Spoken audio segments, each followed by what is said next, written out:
Retracement में से क्या होता है, जो सबसे इंपॉर्टेंट होता है वो होता है 23 और 38। जब स्टॉक अपने स्ट्रॉन्ग अप ट्रेंड में होता है तो मोस्टली वो क्या करता है कि यहीं पर आकर के रुक जाता है और यहाँ पे क्या बनाता है, यहाँ पे बनाता है एक स्ट्रॉन्ग।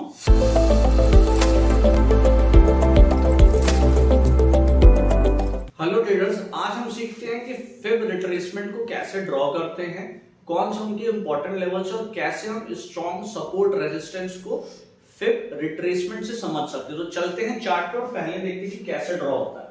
तो फिब ड्रॉ करने के लिए बेसिकली हमें 3 पॉइंट चाहिए, ऐसा एक ए, बी और ये सी। ठीक है, ये हमारा लो होगा, ये हमारा हाई होगा और ये हमारा रिट्रेसमेंट होगा। मींस अगर यहाँ पे सपोज दैट कि ट्रेंड ऐसा डाउन था और यहाँ पे हमारा एक बॉटम बन गया, अब इस बॉटम के बाद मार्केट अप साइड जाने लगा और यहाँ पे हमारा एक हाई बन गया और वापस यहाँ से मार्केट गिर करके अभी इस आर पॉइंट पर आकर के रुका हुआ है। तो ये हमारा हो जाएगा सबसे पहले लोवेस्ट पॉइंट, ये हो जाएगा हमारा हाईएस्ट पॉइंट और ये हो जाएगा हमारा रिट्रेसमेंट पॉइंट। तो हमको क्या करना है, यहाँ से फिब को टूल रखना है, यहाँ तक एक्सटेंशन करना है और यहाँ पे ला करके उसका रिट्रेसमेंट रोक देना है। जैसे ही हम यहाँ पे रिट्रेसमेंट इसका स्टॉप करेंगे हमें सर्टेन लेवल मिल जाएंगे जो कि इस तरीके से रहेंगे। इसमें 4 सबसे इंपॉर्टेंट लेवल होते हैं। पहला होता है हमारा 23% का, दूसरा हमारा होता है 38% का, तीसरा हमारा होता है 62% का, 50% का, और देन ये हमारा 62% का। अब ये सारे रिट्रेसमेंट में से क्या होता है, जो सबसे इंपॉर्टेंट होता है वो होता है 23 और 38। जब स्टॉक अपने स्ट्रॉन्ग अप ट्रेंड में होता है तो मोस्टली वो क्या करता है कि यहीं पर आकर के रुक जाता है और यहाँ पे क्या बनाता है, यहाँ पे बनाता है एक स्ट्रॉन्ग बुल चार्ट पैटर्न या बुल कैंडल बनाते हैं। जैसे कि जिसको हम बोल सकते हैं कि एनगल्फिंग बना दे या मारुगुजु बना दे या हैमर बना दे, यहाँ पे ग्रीन कलर का स्ट्रॉन्ग कैंडल बनाता है और एक सपोर्ट लेकर के यहाँ से हाई जाने का ट्राई करता है। और ये हाई जहां से गिरा है ना, जहां से इसका हाई से फॉल करके रिट्रेस करा है, उस हाई तक ये इजीली जाता है और यही इसका टारगेट होता है।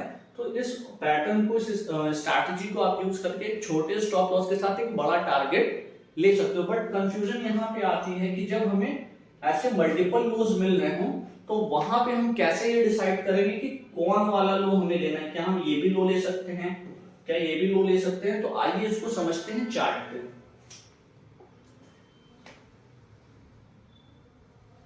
जैसा यहाँ पे अभी आप देख रहे होगे तो यहाँ पे हमें 3 पॉइंट दिखाई दे रहे हैं। ठीक है, जैसे पहला पॉइंट ये है, अब ये देखो ये दोनों पॉइंट ऑलमोस्ट सेम है। ठीक है, तो हम इसको ही कंसीडर कर रहे हैं, इसको नहीं ले रहे क्योंकि ऑलमोस्ट बराबर है। ठीक है, बट यहाँ पे एक नया हाई, यहाँ पे एक नया हाई, तो यहाँ पे हम फिर कहां से ड्रॉ करेंगे, यहाँ से ड्रॉ करेंगे, यहाँ से ड्रॉ करेंगे या यहाँ से ड्रॉ करेंगे? अगर आपको पता है तो कमेंट सेक्शन में जरूर बताइए।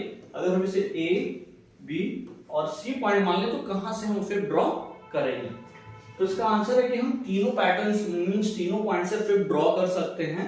हम इसका भी रिट्रेसमेंट देख सकते हैं, हम इसका भी रिट्रेसमेंट देख सकते हैं और हम इसका भी रिट्रेसमेंट देख सकते हैं।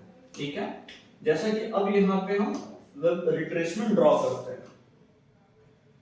सबसे पहले हमने यहाँ पे लिया और यहां से जो अभी हमारा प्रीवियस हाई था, ठीक है, यहां तक लेके गया है। अब जैसा कि अगर आप देखोगे तो यहाँ पे जो हमें रिट्रेसमेंट मिला है, ये कौन सा लेवल है हमारा? ये लेवल है 38% वाला। ओके, ये हमारा कौन सा है? 38% वाला, जो कि हमने यहां से लिया। अब हम इसको क्या करते हैं, ये वाले लो से लेते हैं।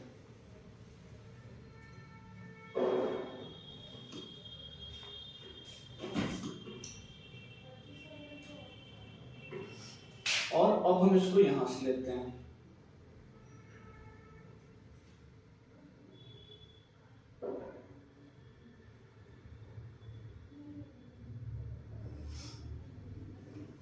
प्रीवियस वाला वापस से ड्रॉ कर देते हैं।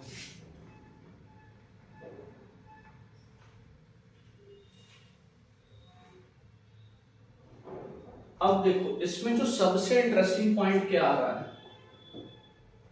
इसमें सबसे इंटरेस्टिंग पॉइंट ये आ रहा है जो हमने यहां से ड्रॉ करी थी उसमें ये 38%, ठीक है, जो कि ये वाली लाइन है, ठीक है। ये हमारा रिट्रेसमेंट लेवल था जो था 38% का।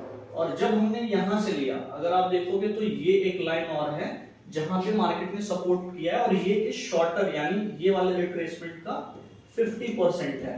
यानी दो जो मार्केट के मूव हैं वो दोनों का जो सपोर्ट लेवल आ रहा है, एक का 38 और एक का 50, वो सेम कैंडल पे आ रहा है। अगर ऐसा सिनेरियो बनता है तो इस सिनेरियो में ये स्ट्रॉन्ग सपोर्ट बोला जाता है। अब अगर आप यहाँ पे कैंडल देखोगे ना, तो ये दोनों ही की कैंडल, ये मींस जो दोनों कैंडल ने इस लेवल पे सपोर्ट लिया, ये समथिंग लुक लाइक हैमर है। आप देखो जैसे ही इसका हाई यहाँ पे ब्रेक हुआ, ठीक है, देन आफ्टर हाई ब्रेक होने के बाद सीधा हमें ऑल टाइम हाई के आसपास जाकर के टारगेट मिला। तो इसलिए फिब रिट्रेसमेंट के ये जो लेवल होते हैं 23 और 38, ये काफी ज्यादा स्ट्रॉन्ग और पावरफुल पैटर्न है। और इस तरीके से आप शॉर्टर स्टॉप लॉस के साथ हायर और बड़े टारगेट के लिए ट्रेड कर सकते हो। इसी तरीके की और भी वीडियोस और सीरीज के लिए चैनल को फॉलो